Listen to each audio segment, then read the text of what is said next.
1 Timothée chapitre 1. Paul, apôtre de Jésus-Christ, par ordre de Dieu notre Sauveur et de Jésus-Christ notre espérance, à Timothée, mon enfant légitime en la foi, que la grâce, la miséricorde et la paix, te soient données de la part de Dieu le Père et de Jésus-Christ notre Seigneur.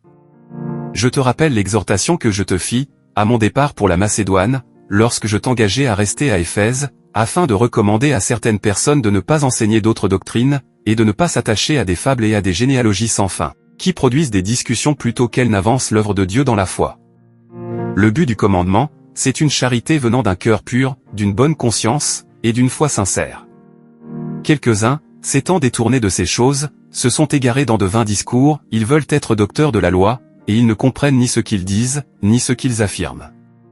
Nous n'ignorons pas que la loi est bonne, pourvu qu'on en fasse un usage légitime, sachant bien que la loi n'est pas faite pour le juste, mais pour les méchants et les rebelles, les impies et les pécheurs, les irréligieux et les profanes, les parricides, les meurtriers, les impudiques, les infâmes, les voleurs d'hommes, les menteurs, les parjures, et tout ce qui est contraire à la saine doctrine.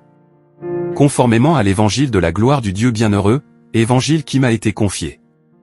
Je rends grâce à celui qui m'a fortifié, à Jésus-Christ notre Seigneur, de ce qu'il m'a jugé fidèle, en m'établissant dans le ministère, moi qui étais auparavant un blasphémateur, un persécuteur, un homme violent.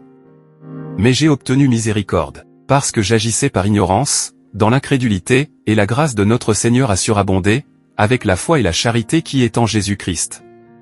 C'est une parole certaine et entièrement digne d'être reçue, que Jésus-Christ est venu dans le monde pour sauver les pécheurs, dont je suis le premier.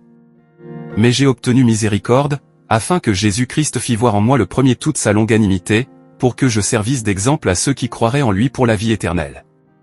Au roi des siècles, immortel, invisible, seul Dieu, soit honneur et gloire, au siècle des siècles. Amen. Le commandement que je t'adresse, Timothée, mon enfant, selon les prophéties faites précédemment à ton sujet, c'est que, d'après elles, tu combattes le bon combat, en gardant la foi et une bonne conscience. Cette conscience, quelques-uns l'ont perdue, et ils ont fait naufrage par rapport à la foi. De ce nombre sont Hyménée et Alexandre, que j'ai livrés à Satan, afin qu'ils apprennent à ne pas blasphémer.